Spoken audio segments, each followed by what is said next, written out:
Danielle, while we're waiting for anyone else to come in, should people who are baking along start doing anything? Sure. I mean, yeah, basically, I was kind of thinking that some people would be doing this as well, and the cutting of the apples is definitely time intensive. So I figured that that might just be the reality, is that we're spend a little time doing this, but I figured I'd get a head start. Um, so if anyone has their apples, it would be about 8 apples, and you just want to peel them and then cut them up into, you know, pieces that you would like to find in a pie, that kind of size.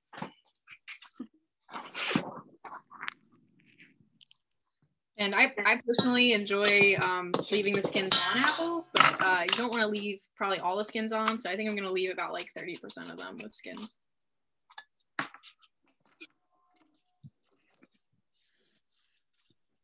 All right, cool. It's 5 past 5, so we'll officially get started. So thank you all for coming to our last cooking class of the semester. I see some familiar names and faces from past cooking classes, so thanks for coming back. Today we'll have Danielle Moser, one of our farm apprentices, first year livestock apprentice, and she's going to stick around for another year at the farm. She's going to show everyone how to make apple pie and sweet potato pie. I've taken Danielle's in-person pie class before and it was lovely, so I'm sure this will be no different. Yeah, if you have any questions throughout, if you want, you can unmute yourself or put it in the chat. Just ask that primarily stay muted unless you have a dire thing to say, or if you want to have some extra insight. It's pretty laid back, so cool. I guess I'll pass it over to Danielle. Great, thank you, Maddie. My in-person pie class was definitely a lot of fun. I will say Maddie was one of my top students, so I'll put that out there for anyone who's been a fan of the cooking classes thus far. Cool, so today we're going to be making sweet potato pie, apple pie. We're gonna make our own pie crust as well, because I don't know about anyone else, I have trouble planning things ahead of time. So if I'm making a pie at 1 o'clock in the morning, I definitely can't go out to the store and buy a pie crust. I'm gonna have to just make it. Also, I'll start out with the distinction that pie crust, I don't make puff pastry. Puff pastry is a pain. I just do like scrap pie crust, old fashioned, super quick. So that's what we're gonna be doing. Right now I have the butter frozen. That makes it a lot easier. And we're gonna make a triple batch of the pie crust so we can dole it up into 3 servings, because we're gonna have one is for the sweet potato pie, just the classic single layer of pie crust, and then the filling. And then the other 2 are gonna be the apple pie, the bottom crust, and then the top crust as well. So, cool. Right now I have the oven preheated, or heating to about 375, because we're gonna start the oven at a pretty hot temperature for the sweet potato pie. That's probably what's gonna go in first. But cool, let's start on the puff pastry. So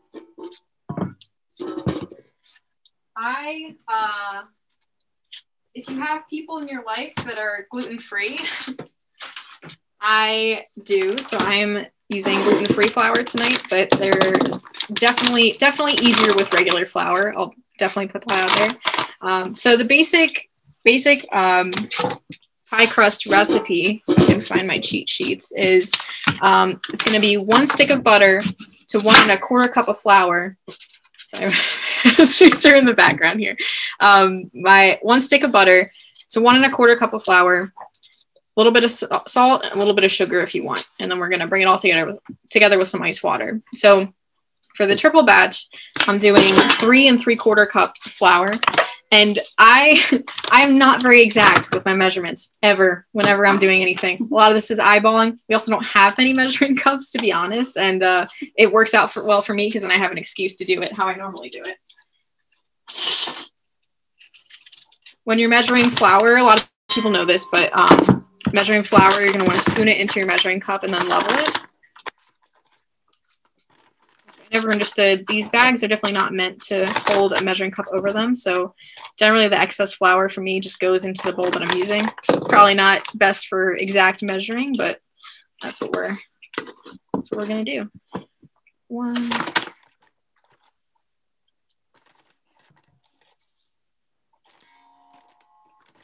We're doing this first because we want the pie crust to remain really cold. So after we're done making this, we're gonna pack it up with whatever you got laying around. You can either try and pack it into a Tupperware, or I have parchment paper that I'm gonna use to just like wrap it up tightly and then put it right back in the fridge or freezer just to try and get it cold before we roll it out.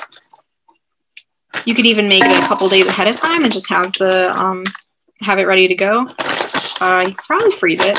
I think you can freeze puff pastry, so I can't imagine you couldn't freeze a simple pie crust. So I'm coming up on my 3 3/4 cups of flour. Might regret using the gluten-free later, but we're rolling with it for now. Okay.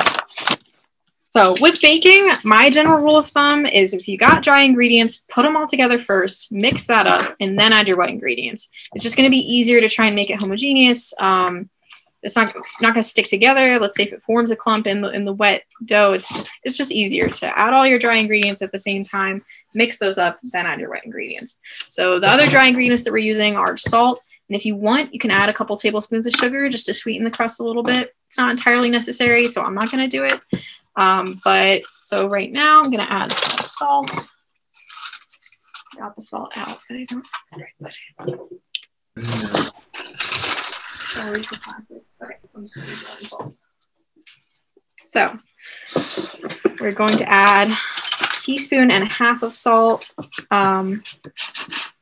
It's about a teaspoon and a half. Cool. So now we're going to give it a whisk, or use a fork, whatever, any method to just evenly mix the dry ingredients up is going to work.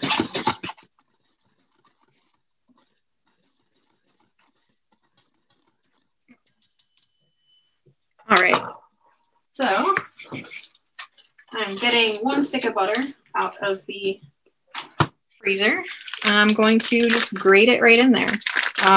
Some people will cut butter into really tiny pieces and then put it in the fridge to further chill it. I found the grating method just totally. Sugar is just a couple tablespoons, Kat, by the way. Sorry about that. For one pie shell, so let's say you're saying one pie shell, that would be 1 stick of butter, 1 1/4 cup flour, half a teaspoon of salt, maybe add a tablespoon. But it's really up to you. It's not necessary. If you're making a dessert, you can definitely add sugar. And you can use this for, let's say, pot pie as well, then you really wouldn't need to add the sugar. Not necessary. So much of this is you do what works. I really don't have a high, I don't have high expectations for pie crust. I just want it to work. Puff pastry, if I'm putting that time in, I want it to work. So I'm going to, take my hours, and that's a lot of like cycling, chilling, etc. So if you're making puff pastry, you want to put in the time, make it worth it. But pie crust, I just kind of throw it together. Cool. So I have my butter, I have my grater.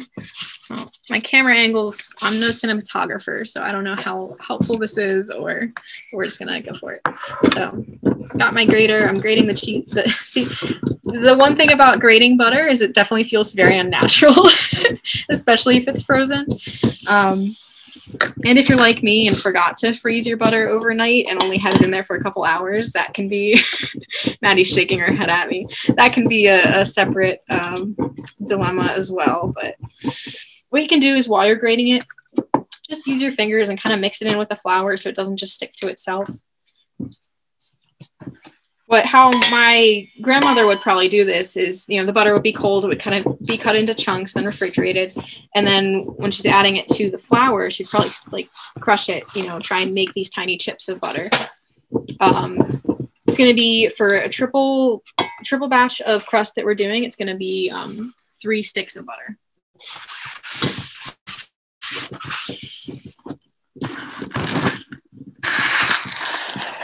we have some cinematographers in the house that spend a lot of time watching tasty videos on Facebook. So we're going for the overhead shot. Bon appetit, everybody. Bon appetit. Don't insult me. So it's steadily going. It's just much faster and gets some much more even pieces of butter than cutting it up ahead of time and refrigerating it. So this is definitely my preferred method.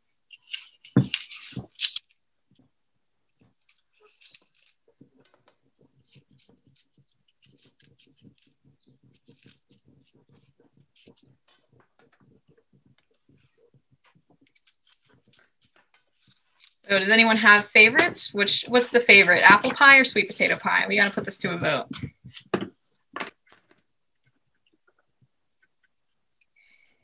I'm a sucker for apple. Apple pie, got it. Apple.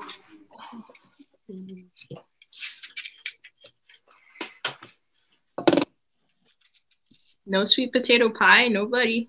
Nobody. That's so sad. I love it. Sweet potato pie is it's so versatile. Like you can use sweet potatoes, you can use pumpkin, you can use crookneck squash, honey nut squash, any squash, you can use to make sweet potato pie. I say that when we're talking about fruit pie, arguably a little, okay, not any type of squash. Don't be putting Kaboga squash in your pies. But definitely fruit pies are probably objectively more versatile, but I have a fondness for the sweet potato pie. I'm voting for sweet potato. I have one vote for pumpkin, which I'll accept. Okay, so I'm on my second stick of butter, grating.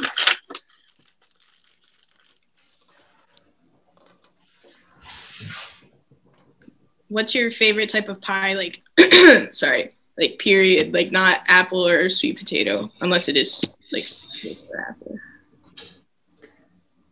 We love that Toll House pie at the cafeteria. You know that, Maddie. Dickinson students, y'all know.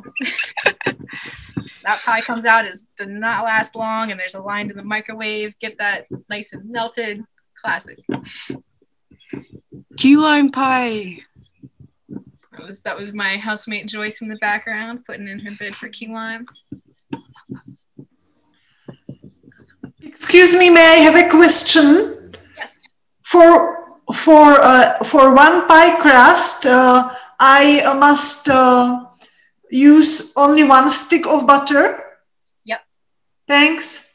So but I say that if you're making one apple pie, you're gonna want to make 2 pie crusts. Yeah. Mm-hmm. Perfect. Thank you. I'm from the Czech Republic, and I have never ever make the sweet potato pie. Awesome. So it will be for the first time. I'm curious. Thanks. Yeah, excellent. Well, look, I hope you enjoy. Definitely a American classic, I think, the pumpkin or sweet potato pie. We have a party for tomorrow, so I will take it if it's good. Oh, excellent. I hope it turns out well. We'll definitely see.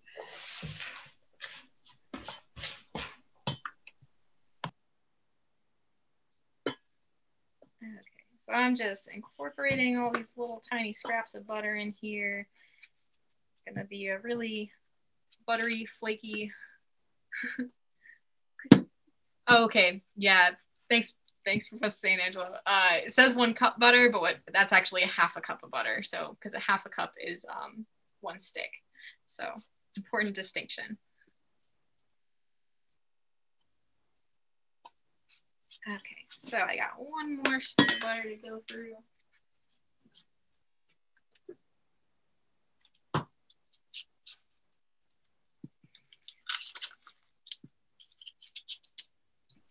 Danielle, how many pies would you say you've made in your life?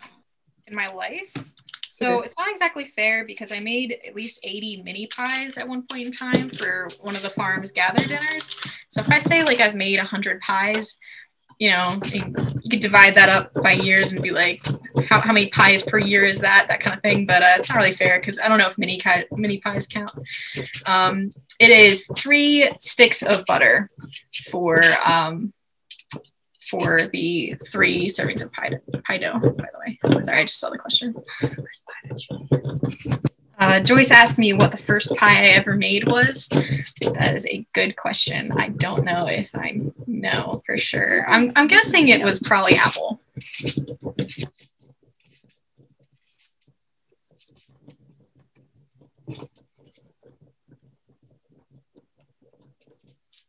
This butter actually froze pretty well when it was only in the freezer for a couple hours. I don't know if that's a testament to our freezer or to the freezability of butter.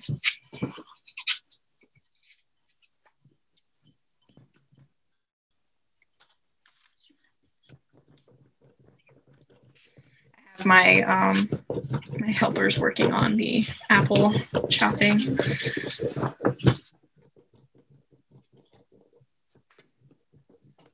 Right, definitely nearing the end of the butter. And I'm also happy I will definitely type up the recipe and what we're doing, different variations you can do, and we can send that out after the class is over. So.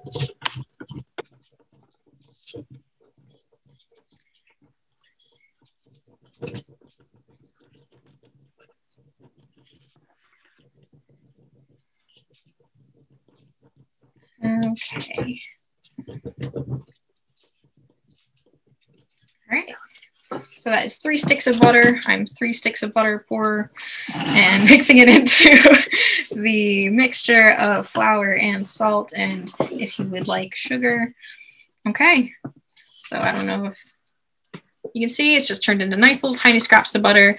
You can even crush them a little bit more with your hand. Like the heat of your hand will really nicely melt and make these tinier chips. And that's just going to add to the flakiness of the crust to have these little cold pieces of butter that are going to release steam when they heat and create these little pockets of crispiness and buttery deliciousness, which is what we're going for. Okay, so now that our butter is grated and mixed in with our dry ingredients, I have the ice cubes are in short supply, I find, in my kitchen because I'm not organized enough to have them already frozen. So what I did is I just popped some water in the freezer for a little bit. You could put water in the fridge, or if you just have access to cold water, use that. You just want to use really cold water. You're going to add about a tablespoon at a time. I'm going to start out with probably 3 tablespoons cold water, tossing it around, and then just using my fingers and just giving it a really vigorous mix.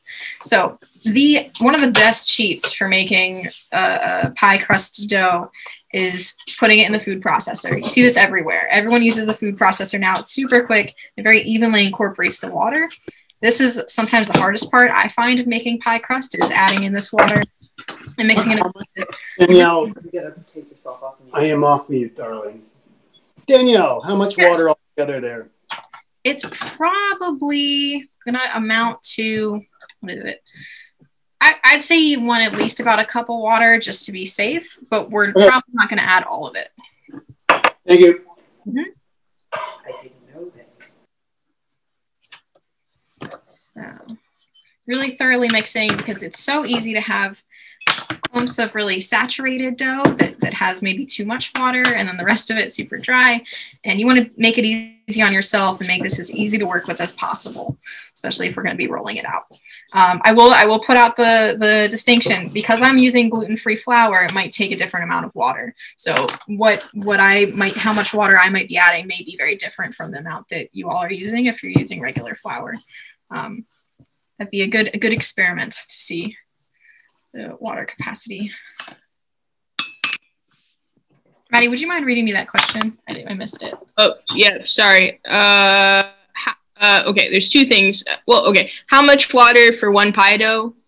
Okay, for 1 pie dough, I think it's about 3 to 4 tablespoons. Okay. And then someone else had mentioned that they use a food processor to make a few pies at a time, and it turns out faster. Yeah, when I was making pies for the gather dinners and I had to pump out a ton of mini pies, there was just no other way to do it. First of all, I'm not grating like 16 sticks of butter. It's just not happening.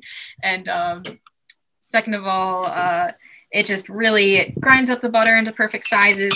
And when you're adding the water, it just perfectly incorporates it all, and it's lovely. So I'm just continuing to add tablespoons of water and mix it up really, really well.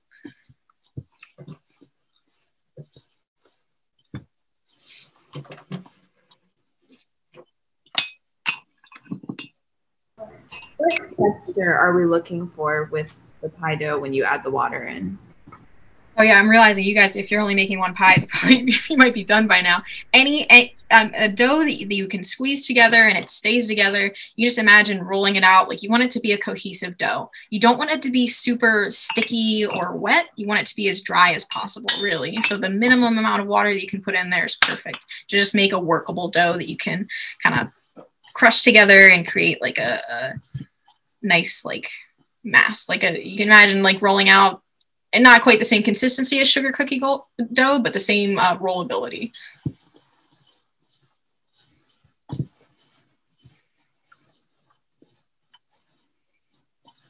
Actually, I might pawn this off on one of you guys. Get you up to the task. I'm just gonna hand it over. Okay. Gotta work on making the apple pie filling. Sure. So, thank you. All right. So. So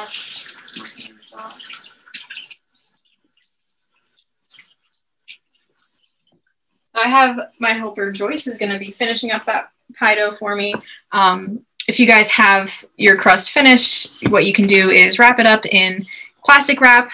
If you have it, just get a nice airtight seal. If you have parchment paper or if you have wax paper, you can just form it into a ball, wrap it up as tightly as possible, and then toss that right in the fridge.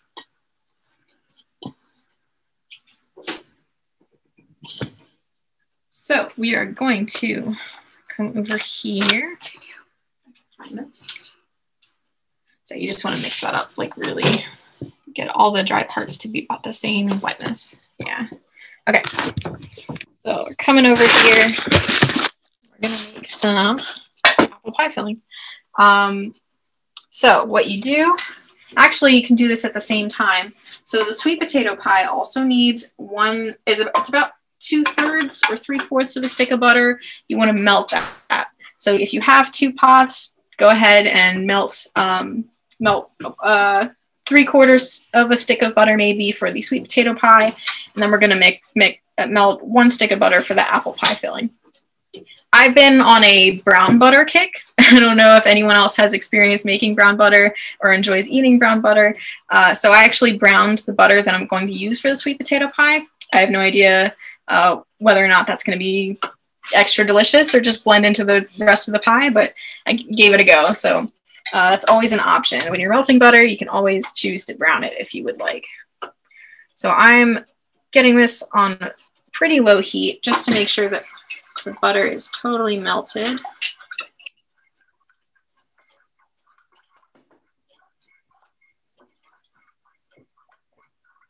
When you're melting butter, I recommend cutting it up into small pieces before you toss it into the pot. And you also probably want to use a pretty thick bottom pot. So Danielle, I have a question. Yes. Does this look okay? That looks excellent. Yeah, that looks great. It's all like sticking together now, right? And it's all kind of uniform. Awesome. Yeah, that's perfect. Yep. So you can, what I would do is I would really heavily flour the outside, form it into a nice ball, and then just stick that in some kind of airtight packaging. Okay, thank you. Chuck it right in the fridge. Hold on, let me try to make it. I think I'm done with the water. So I'm gonna melting up my butter. knead it again so you don't. The next thing that you're going to be doing with this melted butter is you're going to be adding either 3 tablespoons of flour, or if you've got your gluten-free friends coming over for your dinner, you can use cornstarch or arrowroot flour or arrowroot powder. I actually have never used arrowroot before to do this, but it's definitely an option if you got grain-free folks that you're making, who knows, crisp for. So my butter is just about melted. So I'm going to grab my cornstarch.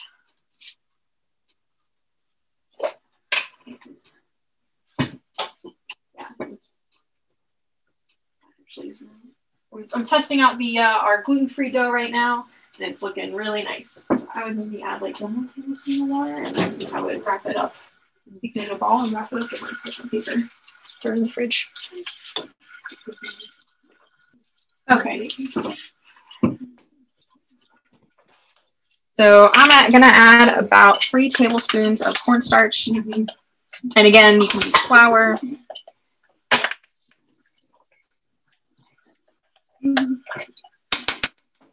probably used a little less. I probably did a tablespoon and a half.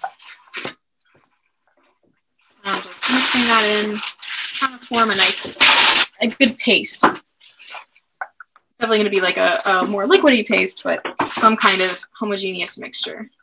So vigorously stirring that into the melted butter.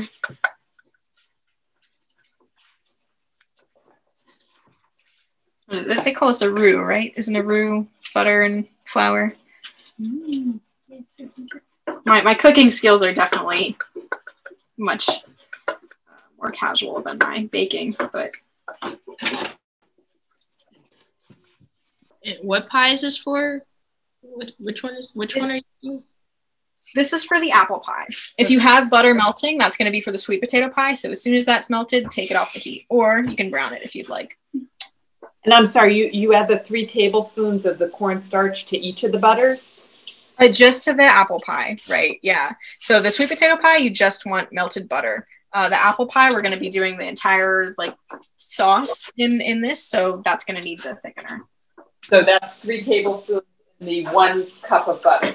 Yeah, and I 3 tablespoons to 1 stick, but I actually probably used a tablespoon and a half. All that's going to do is determine how thick the kind of sauce is in your apple pie. So if you want it super thick, I'd add 3, but if you're not super picky, I'm just going to add 1.5. So now what I'm going to do is I'm going to add a 1/4 cup of water, adding that in. And I'm going to add a 1/2 cup each of white sugar and brown sugar. Here's the 1/2 cup, Amy. I'll get the water. I'm just mixing that up, trying to incorporate it in that melted butter.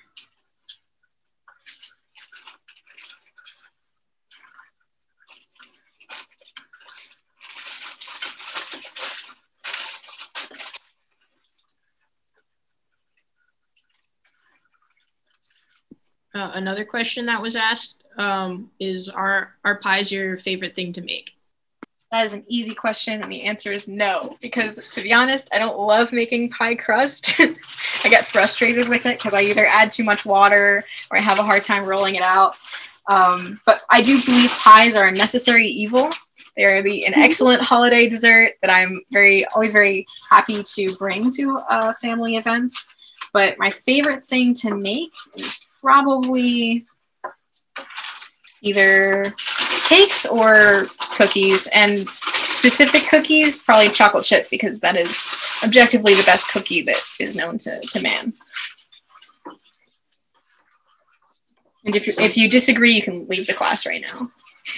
Please don't do that. But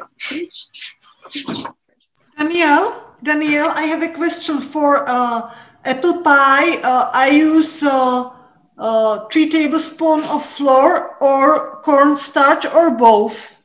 Just one or the other. Okay. If your pie is not gluten-free, if you're making the pie with flour in it, like the pie crust, I would stick with flour. It's just easier and gonna work out well. Okay, thanks. Yeah. So I have it pretty nicely incorporated. I'm gonna raise the heat a little bit because what we're gonna do next is we're gonna actually boil this mixture, bring it to a boil. And then once it comes to a boil, we're gonna let it simmer for a while, get nice and thick, and then that thickness is what we're gonna toss with our apples, and then just toss it all into the pie crust. It's heating up nicely.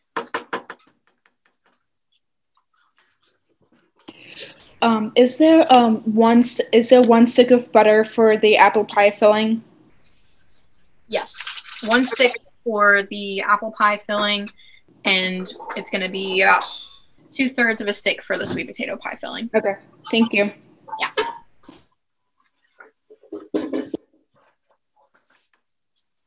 And I'm sure you can use plant-based butter for all of this, but I just stuck with the regular stuff.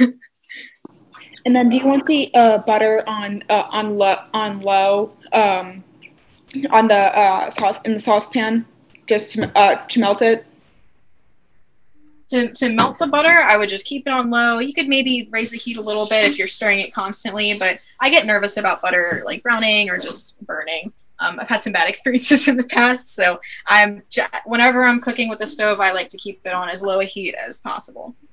Okay, thank you. That's my compulsive cooking fear also.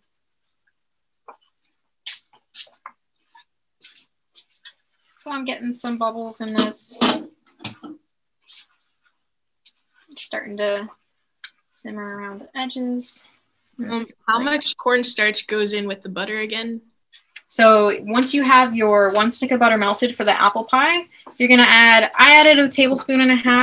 You can add up to 3 tablespoons if you want a really thick sauce. Yeah, for the apple pie, 1 stick of butter, and then 1.5 to 3 tablespoons of cornstarch or flour. Not both, cornstarch or flour, but same amounts for both.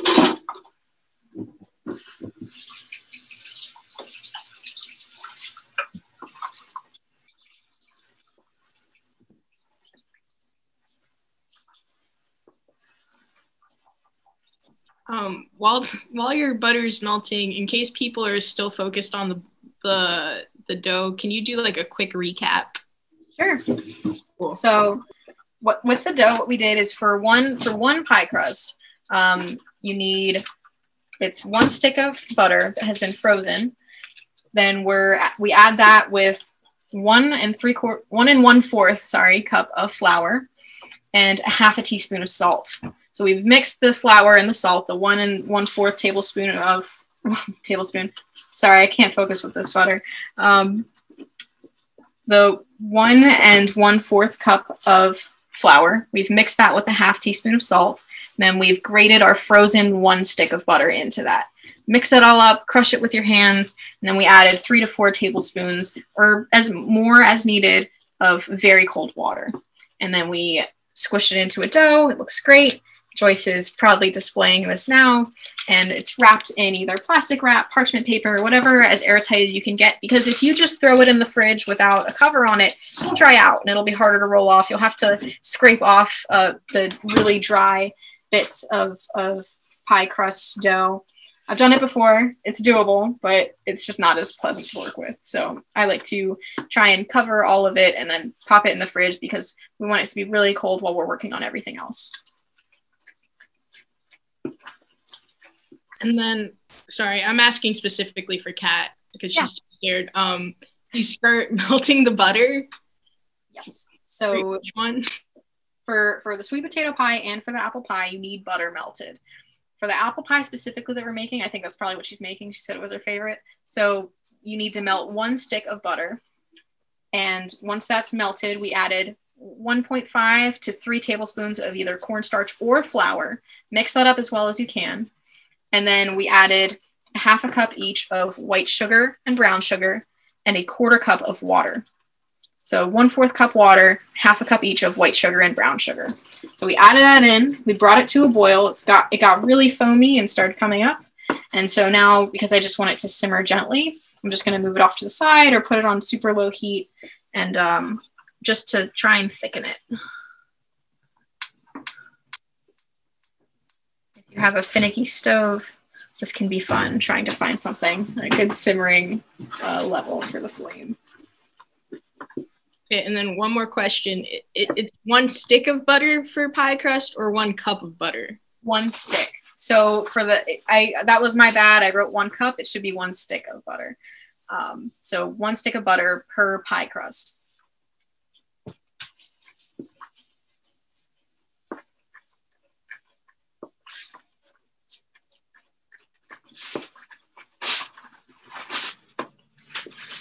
So you can see it's starting to form a really nice sauce, which is exactly what you want.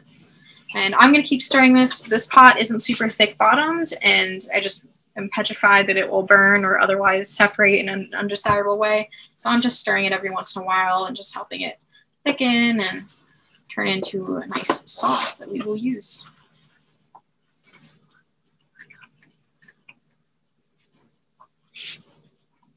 Okay. That is gently simmering.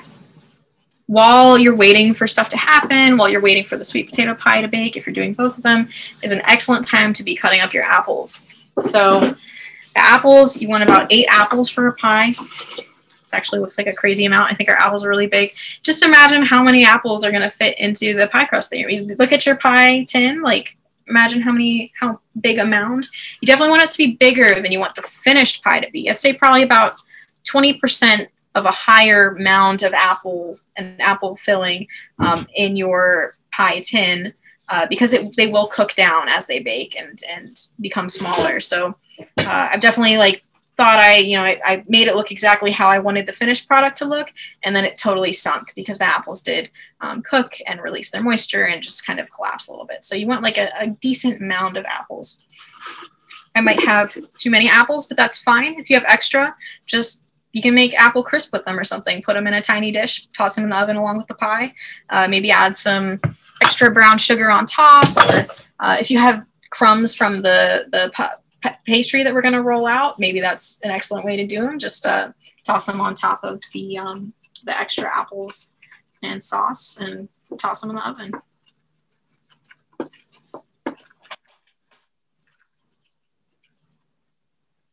You can see it's definitely thickening. It's getting a little thicker. It's not quite the sauce that I think I want yet, but the only other thing we have to add to this before we just toss in with the apples is our spices. So if you are a big cinnamon fiend, go ahead and add at least 2 teaspoons, but you could get more, you could do less. You could add other spices if you want some maybe ground ginger or nutmeg, allspice, whatever spices that you're into, just add them in. Like I said, I'm a big fan of winging it and just kind of eyeballing everything. So whatever spices your heart desires, toss them in, and you'll have a spiced pie. I think that something interesting that I saw was I think on the Great British Baking Show, I think they did sage in with an apple pie. Whatever floats your boat. Maddie looks skeptical, but I bet it'd be pretty good. Something interesting.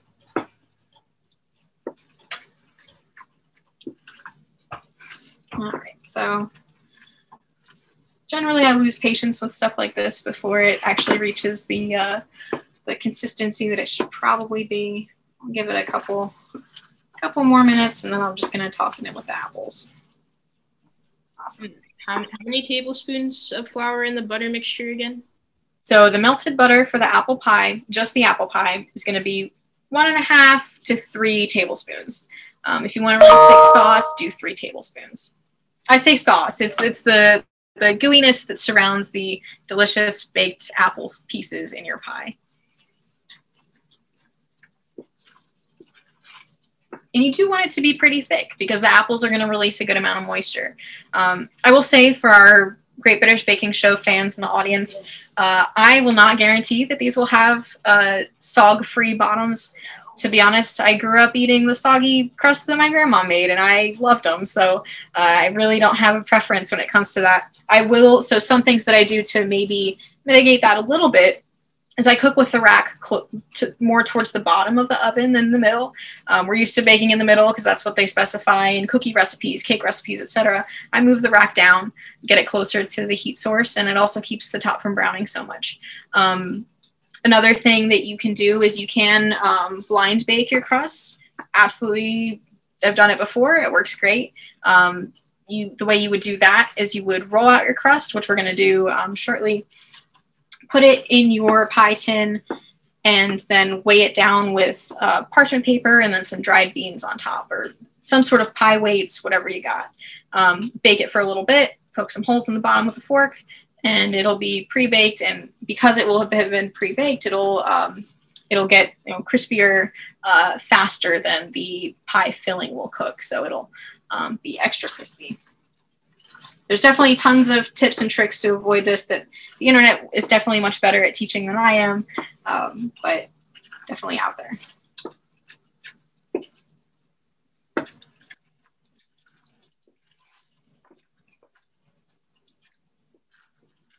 Cool. So This is the thickness that I'm going for. And I want to emphasize that as long as your sauce is not burned, cook it as long as you want. Make it extra thick. Do whatever you want to do. This is just because I'm lazy. this is fine, but you know, if you want thicker, a gooey pie, absolutely do it for longer. But this is definitely, it's like a sauce. It's like kind of like a caramel sauce. So I've got my 8 or so apples in this bowl, and I'm just gonna toss this in.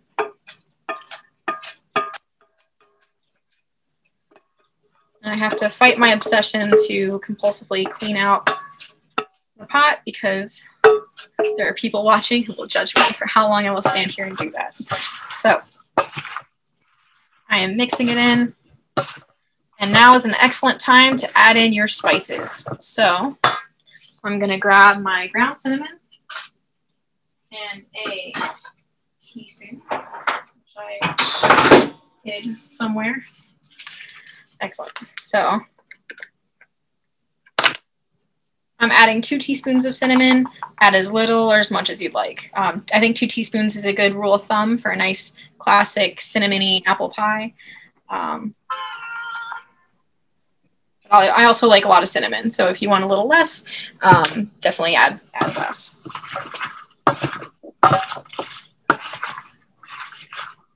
And I'm just mixing this to really combine it. A nice cheat, if you like a nice, not a lot of texture in your apple pie, if you like it more gooey, you can absolutely cook these apples with the sauce in a big pot, and so the apples will release some of their moisture then and not while they're baking in the oven. That's a totally fine way to do it.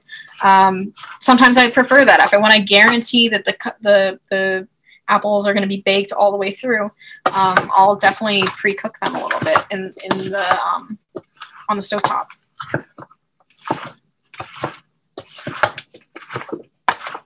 So it helps to have a really big bowl to do this mixing in. It's such a pain when you're working with a small bowl, so I can never recommend baking with very large bowls. Never recommend it enough. Cool.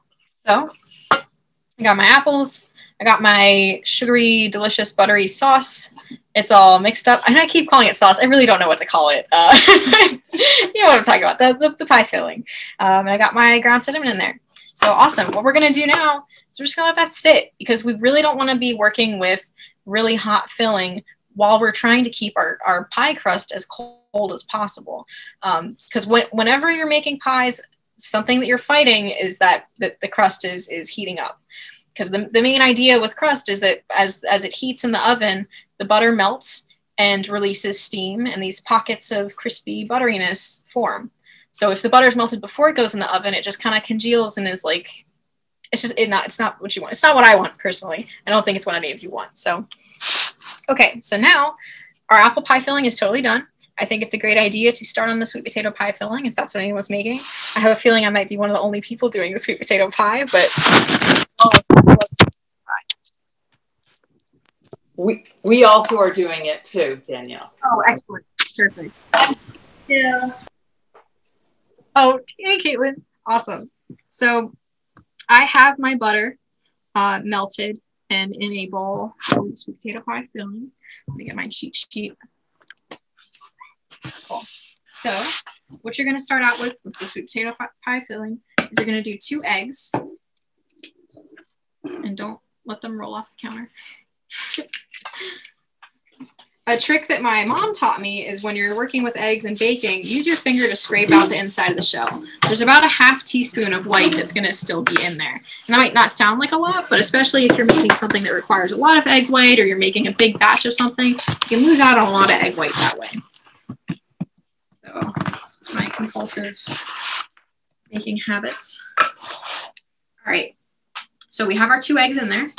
We're just going to whisk them up really well.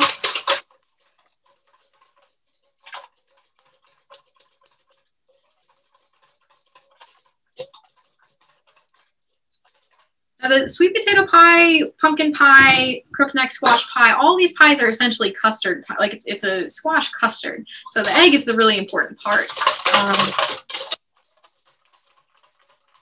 it gives it that creamy, custardy filling. So it's kind of weird to think about, but really the egg is kind of the star. It's not, maybe not the star of the show because of the name. We're not making a sweet potato egg pie, but it's kind of what it is.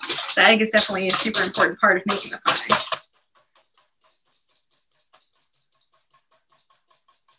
Okay, so I have that really thoroughly mixed. Just there's no random streaks of stray egg white. So now I'm gonna add in my butter. I'm gonna grab a spatula. We have one. We have one. So, got my melted butter. I lightly browned mine for fun. We'll see what that does, if it adds anything or nothing at all. And again, this is about 2/3 or like 3/4 of a stick of butter that has been melted. So I'm adding that into the eggs.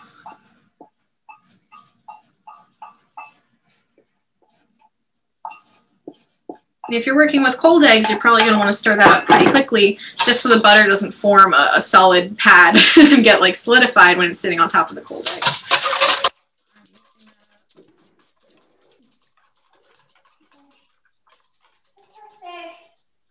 Danielle, just a question. I am starting the potato pie, so I will mash the potatoes, okay, and then I will put the butter.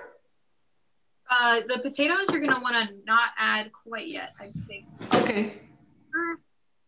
Actually, didn't put that one to add them. So what you started? You started with butter? Yeah, where we started with 2 eggs. So we had 2 eggs that we mixed up really well. And then we added the melted butter. Okay, thanks. Yeah. Thanks. So, yeah, I wonder, I'm pretty sure it doesn't matter when you add the sweet potato. So I'm going to roll with this. All right, so next is we're going to have I work with evaporated milk. I'm sure there's plenty of things that you can sub. It's kind of a shame because we're only going to use 1/3 of the can because 1 can makes 3 pies. So there's definitely other recipes out there that probably don't use evaporated milk that are absolutely valid ways to do it. You can probably sub with heavy cream, but I just never have before. Cool.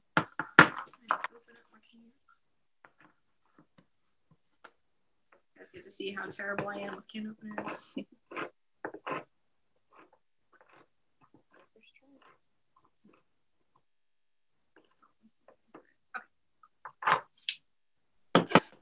Danielle, how much of the can do we use? We're going to use 1/3 of it.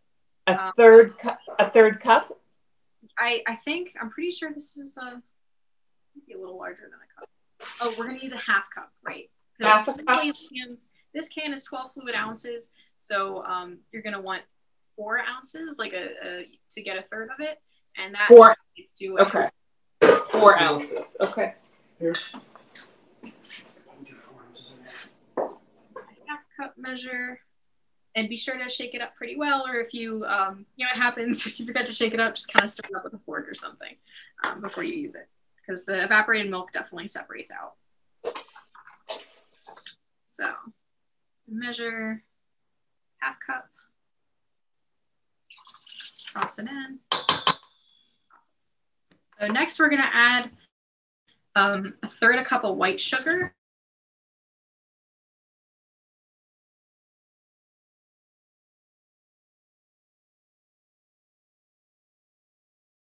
But I definitely for sure know that 1/3 cup of white sugar will do just fine as well. That was my connection was bad, maybe.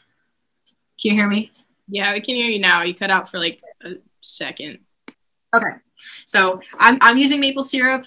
Feel free to use white sugar. I can't guarantee that this will work. This is just my own experimentation. Could be sealing my own fate at this point. Actually, I think maple syrup might be a little sweeter than sugar. Is that something, right? A little under 1/3. Give it a try.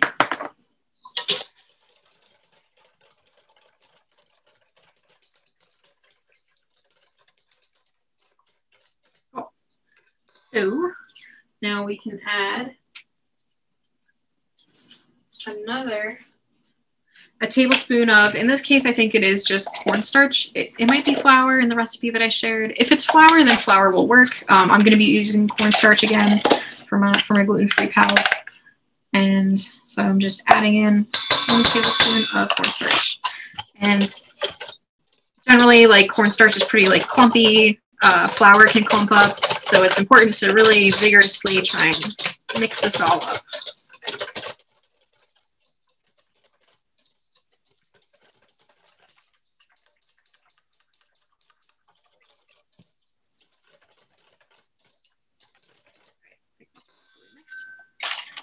I think now is as good a time as any to actually add the sweet potato. So it said, I think in the recipe, 1 large sweet potato. My whisking technique is vigorous and committed. That is my whisking technique. You really got to commit to the whisking. So it's a lot of it's in the wrist. I'll say that. It's the flick of the wrist. So, so with the sweet potato or whatever squash that you're using, if you're committed to pumpkin pie or crookneck squash pie, I had a very large sweet potato from the college farm. So I think I separated out about 1.5 cups. Really, however much sweet potato you add determines how squash-like it is. That sounds like pretty basic, but like if my grandmother, when she makes pumpkin pie, she would have 4 eggs per pie. It was a super custardy, like gelatinous pie, and my family really likes that. I appreciate the squash a little bit more, so I'm using probably it's a little generous squash-wise, but so yeah, I measured out 1.5 cups of sweet potato. That's what I'm rolling with. So I'm guessing that's probably how much would be in a standard like large sweet potato.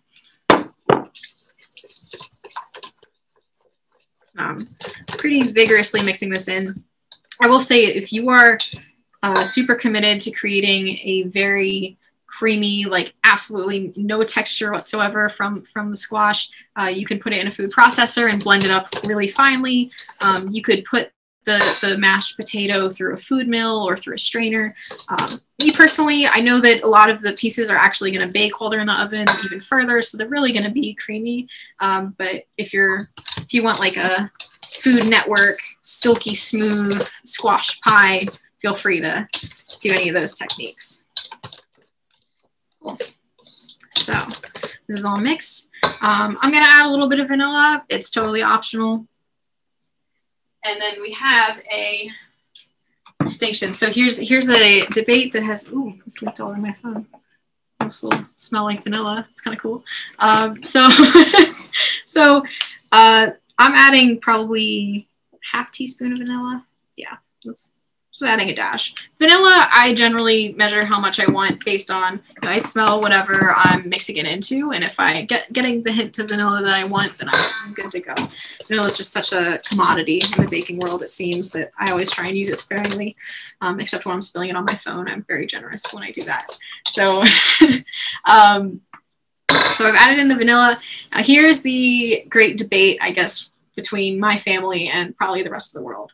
So the way my grandmother would make pumpkin pie is she would keep the spices separate, mix all the spices up in a separate bowl, and then sift them over top of the pie so that there's a layer of spices on the very top of the pie. If you want a classic sweet potato or pumpkin pie with the spices mixed in and incorporated, and you want like a very smooth, the smooth orange, perfect surface on your pie, add them in now. But if you want to commit to the right family method of pie creation, have that layer of spices on top, that's the way we do it. So that's what I'm sticking to. So I'm not adding in my spices, but what you can do is if you want to mix in your spices, or I guess I'm going to make my own bowl now to then sit on top of the pie. So. Do you sift the spices on like before or after you bake it? Before. Huh. So we're gonna have the crust rolled out. We're gonna put our pie filling in. Then we're gonna sift the spices over top of that after we've smoothed it out. Which I don't know, but we always like to mix this nice like layer of spices. I enjoy it. But cool. So actually, let me use this bowl. It's nice and rounded. I'm gonna make my spice mixture now to put on top of my pie. But if you're just mixing it in, you can just add this right to your bowl. I might make a little bit more because sometimes I feel like I run out when it comes out to sifting evenly. I'd rather have extra spices that just get sifted across the pie rather than like a blotch of sifted spices just like in the middle. So when it comes to spices, same with the apple pie, add the quantity and identity of whatever spice you enjoy most. So kind of just eyeballing. I'm probably gonna add maybe a tablespoon of cinnamon. And if there's extra, whatever, I can throw it into any pie that I make later this season. It's just we're making a pumpkin pie spice. So, or if you're using pumpkin pie spice, just use that straight. But I'm mixing together cinnamon, allspice, nutmeg, and ground cloves. Whenever I'm making pie spice, ground cloves are very potent. They also have a numbing property. So when you're adding cloves, like they're delicious, but you do want to add them a little sparingly because they can totally overpower whatever you're baking. So I'm adding probably about 1/8 of a teaspoon in. And then nutmeg. I really like nutmeg, so I might add probably 3/4 of a teaspoon or 1/2 teaspoon.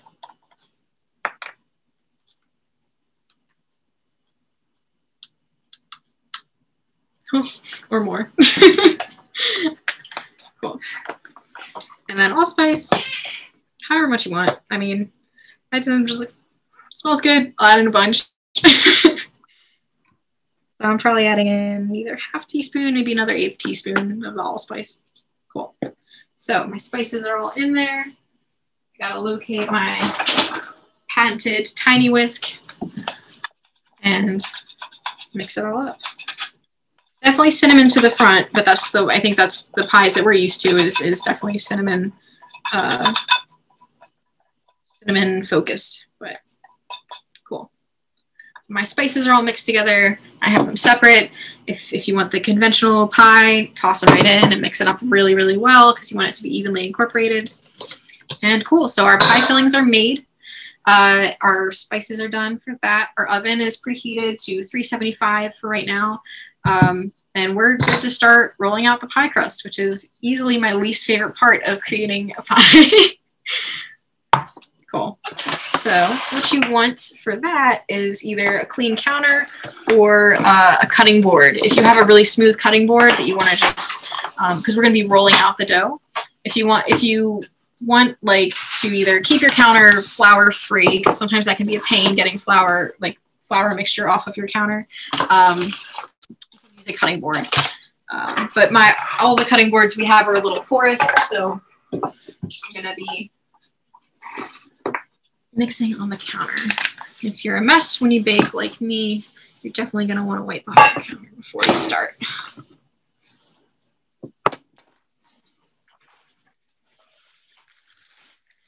You also want your counter to be pretty bone dry because you're gonna be fighting moisture, so that'll totally capture your dough.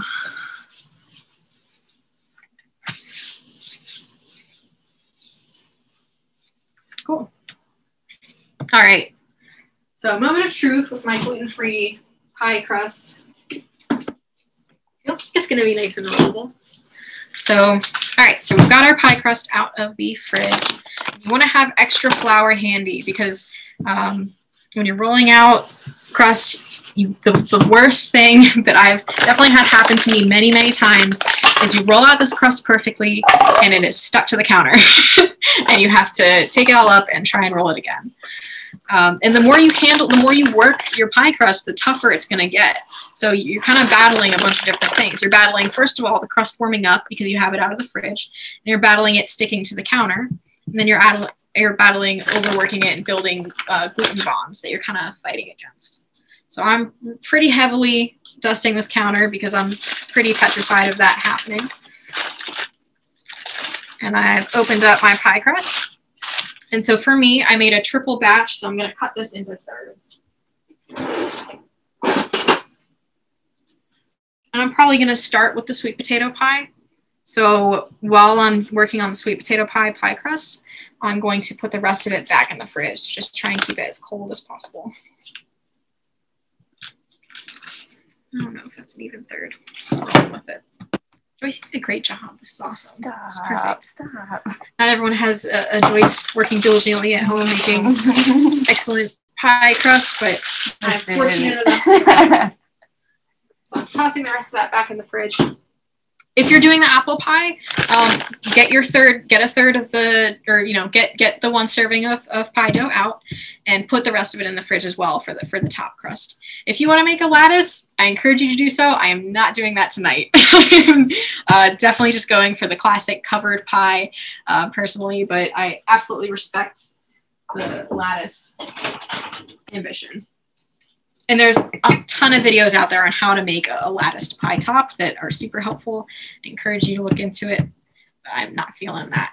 So I got my pie crust. It's nice and floured because I'm fighting that sticking to the countertop, and I'm just gonna start rolling it out. If you made your pie crust with flour, it's gonna roll a lot easier. So just putting that out there. But you're definitely welcome to what the gluten in the flour is going to help the pie crust be pretty cohesive, and so the gluten-free pie crust definitely crumbles a little bit more, but that imparts its own texture fun as well.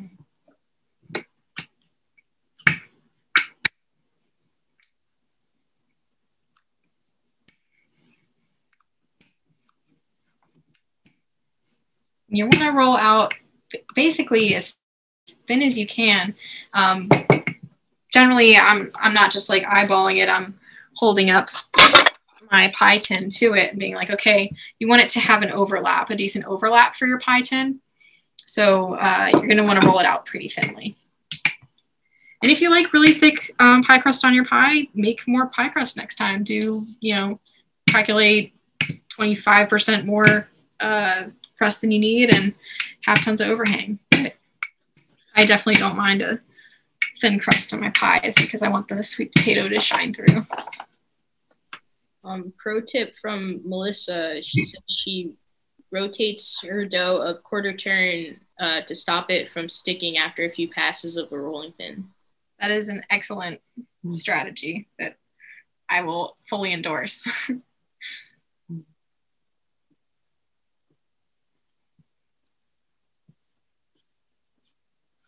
Okay.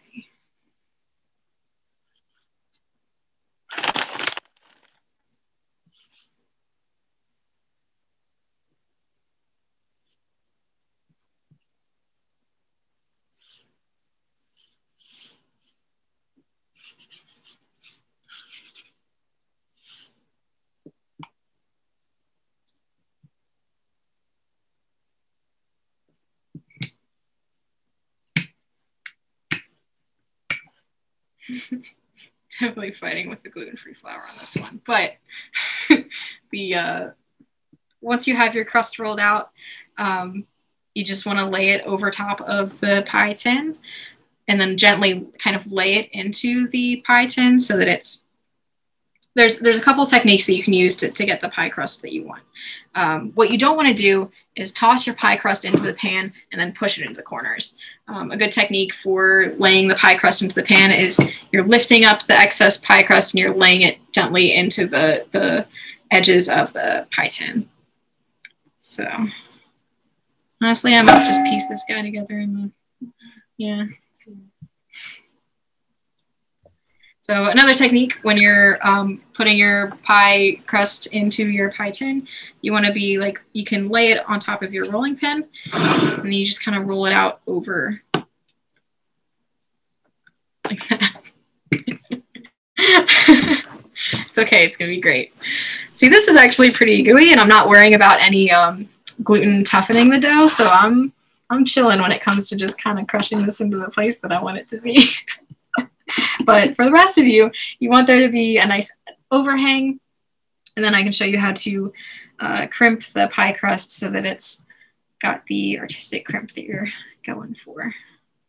This is kind of fun. It's still fun. I'm working with Play-Doh. It's all good. Claire, you better love me after this. I do! Danielle is the best housemate friend ever! That's assistant housemate friend. That's my official position. Specialist. Specialist. Executive.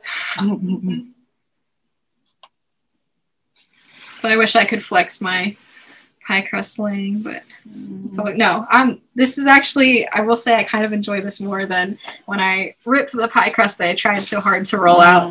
So this is working awesome. But so for different methods for actually crimping the edge, if you want the classic like fork crimp, you're just gonna take a fork. Oh, that would be hard to do in this house. Okay. So we got a fork. So what you can do is you're just basically pressing to create these little seams along the edge of the pie crust. And if your crust comes along with the fork, you might want to flour your fork. And making those classic lines that everyone's used to. The other way to crimp the edge of your pie crust is what you can do is you put, I guess it's 2 fingers on the outside and 1 on the inside, and you make that crimped.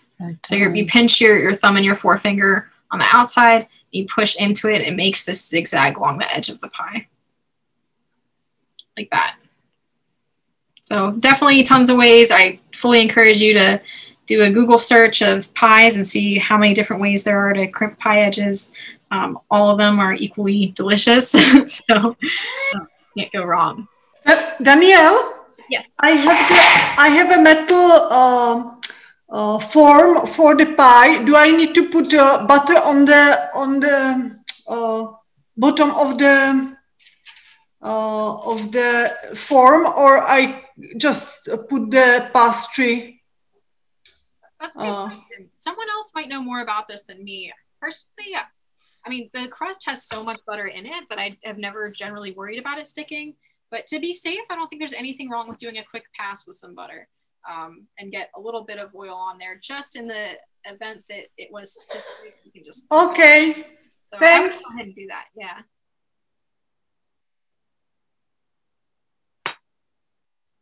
I know we got some serious bakers in the audience as well. Isabel, I know you're out there. She actually left, but there. I'm an amateur baker who made a pie on my own. Used a tin thing, and didn't even think about buttering the pan, and it still came out. So I think you'll be okay. I did one quick Google search, and I found the top result said to butter your metal pie tin. Listen to absolutely nothing I just said.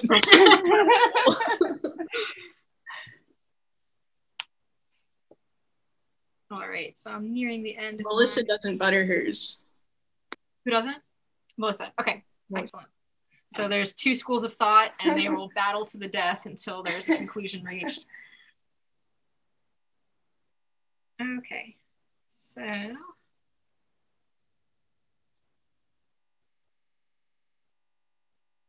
cool. I'm gonna call it quits. So got our pie crust in there. It's in a nice even layer throughout the pie tin. If there's little scraps hanging off or anything like that, you want to make sure you maybe tuck them in, just because another thing that there's a bunch of battles going on when you're making pie. So the cold dough, the hot filling, holes in the dough, like the soggy bottom, if people are big Great British Baking Show fans and they're terrified of that. But an additional thing is the over browning of the crust. So lots of people will use aluminum foil. So while you're baking your pie, you're going to want to take a look and see if the top is browning quickly, because then you'll just take aluminum foil and just fold it over the edges to keep them from browning as quickly. But the other way to fight that is to just make sure that it's a nice even throughout. So if you do notice browning, you can kind of keep track of it, and it's not like there's a piece burning here that was just really thin. So just more important distinctions when it comes to crimping or sizing your pie. I'm not going to worry about crimping it because I think it looks nice and homemade, so I'm going with that. Cool. So I'm going to start with the sweet potato pie. So I'm going to take my sweet potato pie filling and my spatula that I put in here. I'm just going to toss it into the pie crust. The one thing that's nice about sweet potato pie and apple pie, if you let the fillings sit, you don't have to worry about them like melting the butter in the bottom layer. It's definitely an advantage. But if you're in a hurry or you decided to make a pie for something last minute, you might be battling the heat of the filling. Sweet potato pie, you kind of have to have your sweet potato baked and mashed, so it's generally easier to keep track of that. Cool. So even spread. While this is baking in the oven, because of all the egg in it, it's definitely going to puff up. So you can have a perfectly even top layer. And I get cracks in mine. I really don't mind them, so I've never really looked into how to prevent that. But I'm sure just like cheesecake, there's tons of techniques for preventing cracks in your sweet potato or pumpkin pie. But cool. So got my filling in there. Got my sifter, or you can just sprinkle this if you're doing my bizarre method. So now I'm gonna sprinkle these spices on top.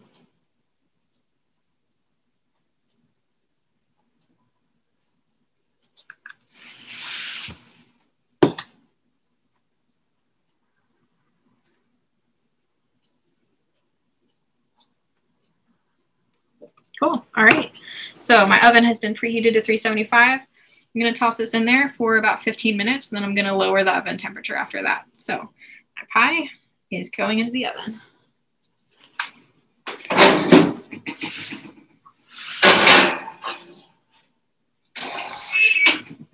All right. So now for the apple pie, if you have your dough rolled out and it's sitting in the pie tin,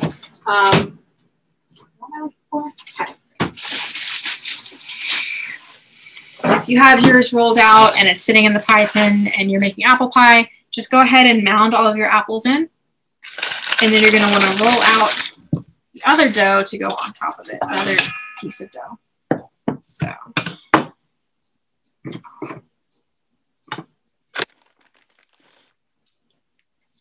I mean, this is definitely, I definitely wasn't intending on the class going through the actual baking in the oven process. So I'm about to wrap up as long as everyone's feeling confident about the process of the progress of their pie.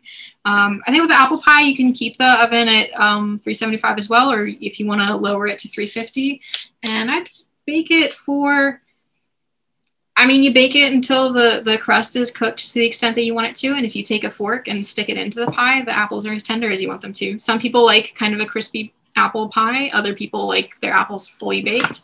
If you want to ensure that your apples are fully baked before your crust cooks, I would cook it maybe even 325, like cook it for a longer time at a lower temperature.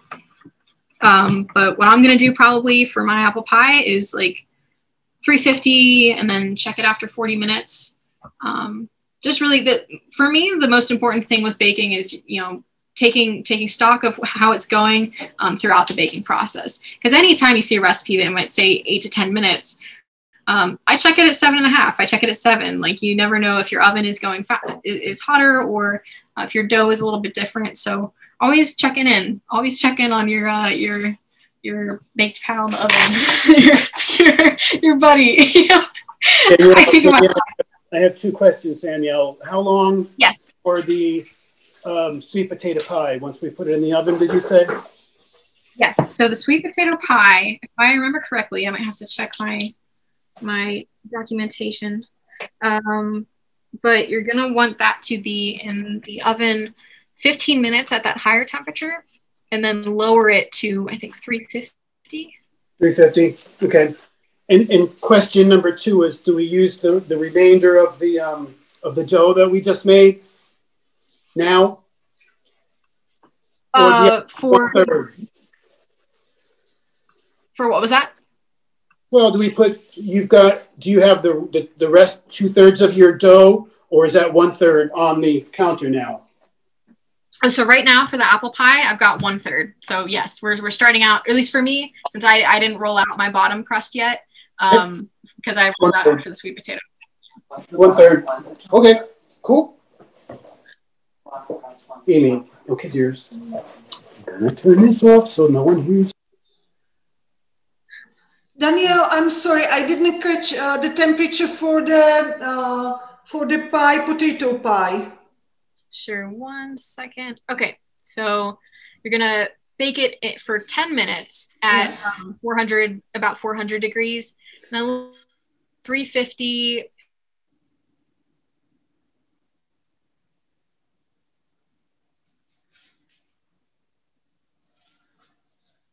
Okay. 15 minutes at the high temperature, like 400 or 375, and then 40 minutes at the lower temperature, so like 350. So 10 minutes or 400? 10 minutes, yeah. 400, okay. Yeah. Okay, thank you. Yeah. Yeah, no problem. I think you may have cut out a tiny bit when you were explaining that, or at least you did for me. Oh, you did for others. Sorry about that. So yeah, 10 minutes at the higher temperature, which is like 400, and then 40 minutes at the lower temperature. So you're gonna lower it to like 350 and then let it bake. And the way that you tell if your pie is done is when you take a toothpick, insert it into the center. If the gooey pie filling comes out with it, it's not ready. But if you stick it in and pull it out and the toothpick is clean, then you're good to go. You got your pie. Danielle? Yes. Can I will show you, yeah? I have the baby also. That potato pie like this? That looks perfect. Yep. Thanks. That looks awesome. Yeah. We are baking together, you see. Oh, awesome. I hope he likes it too. Yeah. Cool. There are other tips I'm trying to think. Yeah.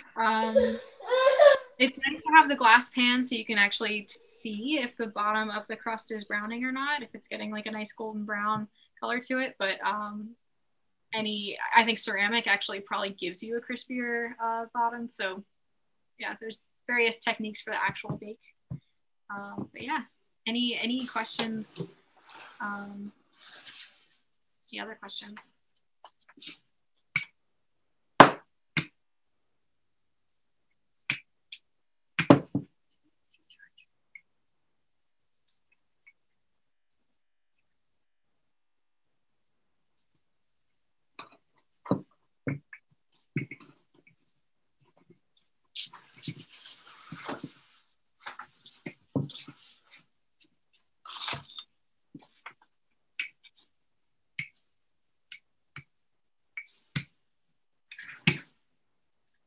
So if you're cooking with the farm sweet potatoes, they're very sweet. I definitely had some of the just mashed sweet potato and very much enjoyed it. So look forward to a very tasty pie.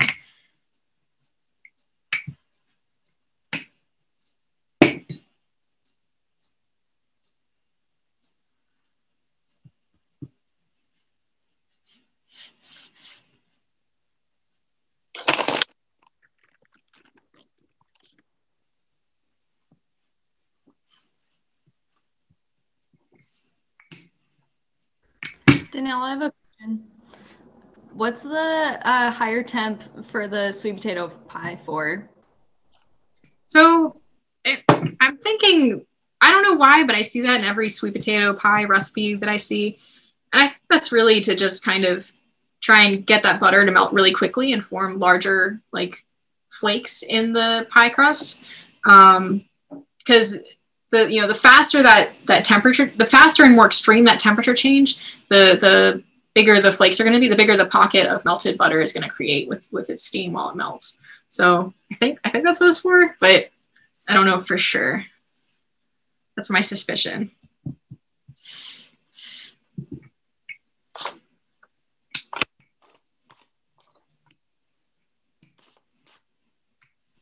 Do you do the same thing with the apple pie? Like cook it? Honestly, the apple pie, I would probably, I didn't write down the baking instructions. That was silly. So the apple pie, I'm going to want to bake. I mean, having the oven preheated to a high temperature is totally fine, So if you have to lower it right before you put it in the oven, I'm not worried about it. It's not going to over bake. So actually the apple pie has this same deal. I generally don't worry as much about the apple pie because I really want the apples to cook. I don't want them to be like super crispy. So if it's a longer time, a lower temperature, I'm okay with that. But at least for this recipe and what I've done in the past is 15 minutes at that higher temperature, so like 400, and then reduce it to 350 and bake for 35 to 40 minutes. So same process as the sweet potato pie. But with the apple pie, so if you're making both of them and you're using the same oven, I wouldn't worry about putting in the apple pie while the oven temperature is lower. You might not get as big flakes on the crust, but I wouldn't be surprised if it really doesn't make that big a difference.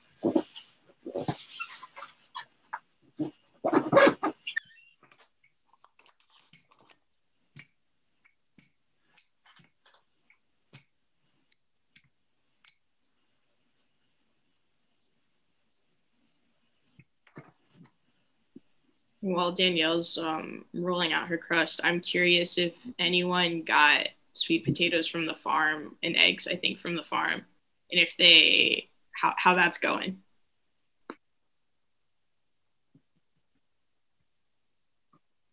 I got them from the farm. They were really good. Nice. Good answer.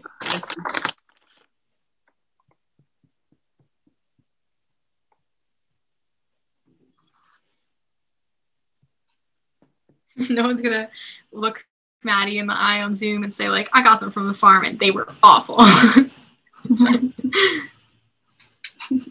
don't know how much work went into harvesting those sweet potatoes. Oh, that was a lot of digging, but also a lot of fun for people who got to participate. So I'm definitely I work more with the livestock, but I was able to help out with sweet potato harvest, and it was a lot of fun. Fun's a strong word, but yeah.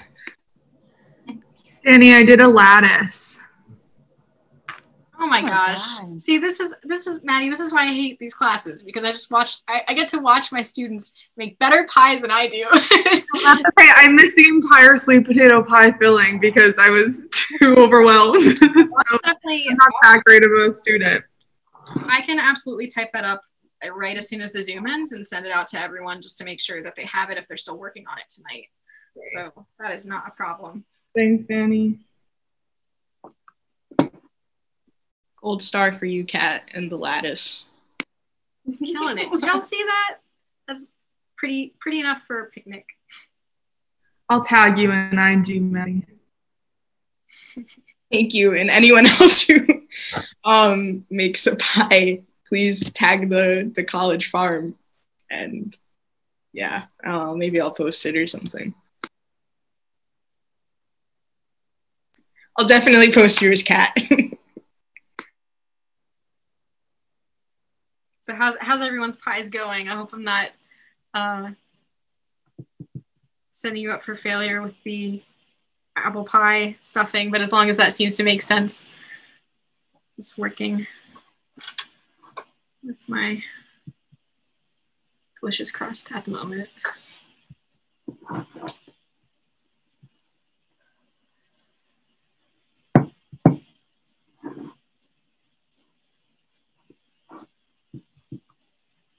So cool. I mean, that's all. If everyone's done rolling out their pie crust, I mean, the only thing with topping your apple pie, I mean, you saw a Kat, if you want to be an overachiever and impress me like Kat, absolutely do the lattice. There's tons of videos on that on the internet. But what I'm going to do is I'm just going to cover the whole thing with the pie crust and then just crimp. You want to crimp the top crust. You don't want to start crimping the bottom. So I probably should have said that earlier. It doesn't really matter, but the top crust is the only one that matters visually anyway. You're not going to see the bottom crust once you've topped it. So you can wait to do the crimping until your apple pie filling is in there. You cover it up with the top crust and then you can do your crimping. You also want to add some slits in. So if you look up pictures of apple pie that are like covered with the extra layer on top, you'll see that there's cuts in them. And that's to let out steam, to let the steam escape, because otherwise it's going to either punch holes and cause the crust to break on its own, or it's just going to make the top crust a little soggier on the bottom. So you can do a little artistic heart. It's always fun. Yes, Melissa, exactly. You don't forget your first failed pie crust top. Definitely sticks with you. But another thing you can do, totally doable, is if you have extra eggs, you can make a quick egg wash and then paint the top of your pie crust, probably only with the apple. I don't think it's necessary with the sweet potato. Paint the top of the top pie crust. And what that'll do in the oven is that'll turn golden brown. It'll look a lot visually more impressive. I don't think in my opinion, it doesn't contribute much to the actual like texture or flavor of the pie, but it definitely looks a lot more impressive because it's like beautifully golden brown, and nice and even. And I've seen some people who have the egg wash on their top of their pie, and then they top it with some granulated sugar, so they have that little extra interest, the sparkle, and a little crunch. So yeah.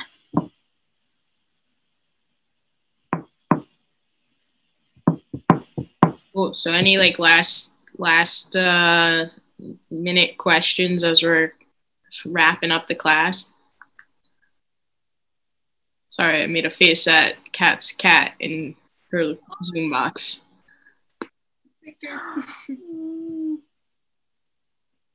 But aside from the cat, sorry, I got distracted. Any other last minute questions, comments, concerns?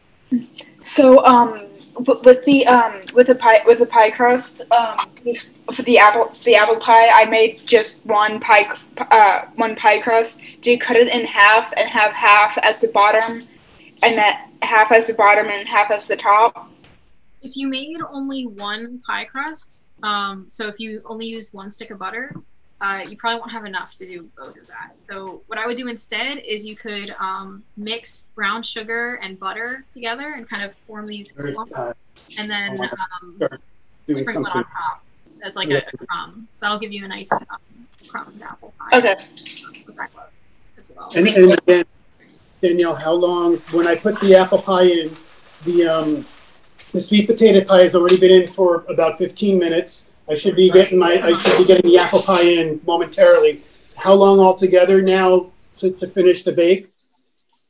For the apple pie, I would keep it in probably about 45, maybe 55 minutes. You're just going to want to keep checking it. Really, the thing with apple pie is you're just testing. You take a fork or toothpick and test to see how hard the apples are. That's really your only, like I'm not worried about the dough baking with the apple pie because it's going to be in there for a sufficient amount of time. But some people, I've baked pies for about an hour before. It really depends. Depends on how thickly you sliced your apple. Depends on the quantity of the sauce that you've made with it as well. So yeah, but I would probably at the very least about 50 minutes in the oven, and then I would check it. And then how long altogether then for the sweet potato pie? Sweet potato pie is going to be about 40 minutes at 350. All told. Yeah. Okay. All right. I can do that. We're going to make these little things. Okay, thank you. This is fun. Yeah, no, I'm good to see you guys. So yeah, for the sweet potato pie, I guess the entire time that it's spending in an oven period is 55 minutes. This is the 15 at the higher temperature and then about 40 at the lower temperature. Okay. Sounds like fun. Awesome. Thanks so much for coming. I made a royal mess. Danny, what's the temperature again for the apple pie? The apple pie would be about 15 minutes at like 400, and then about 40 minutes at 350. But if you're just doing 350, I would do at least 55 minutes, if not a little bit longer. Okay, thank you. Yeah.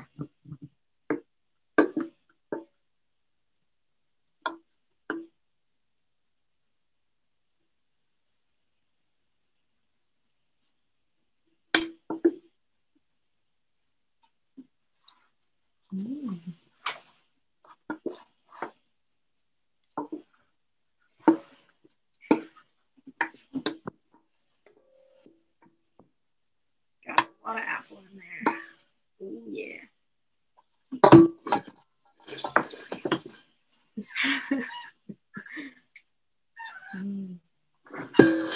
So any other questions before I guess we officially conclude?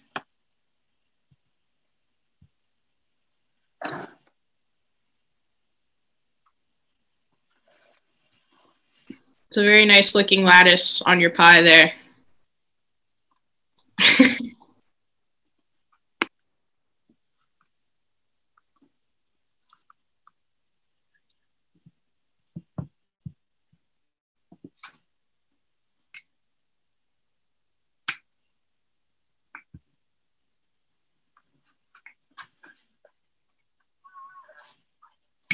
I just turned it down.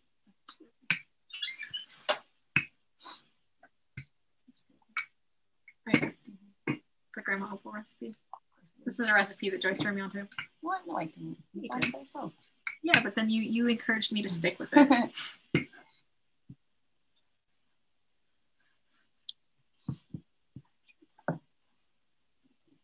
Aww. Danielle, I know you said it many times, but one more time also for me. How many minutes in the oven for the apple pie? For the apple pie, it's going to be, if your oven is only at 350, it's going to be at least 55 minutes. But most importantly, just keep checking it. But I can tell you at least 55. Yeah. If you're doing it just 55. Yeah. Okay, because I do it together, so I will put it now, and then the apple pie I will keep a little bit longer. Okay, perfect. Thanks. Yeah. Cool. Any last words, Danielle? I hope the pies turn out well. I'm personally invested in each and every one of the pies that has been created tonight, so I hope they all turn out well. Please send pictures to Maddie. And if the pie turns out poorly, take a picture and she can make fun of me for it later. So it's a win-win either way if you send pictures.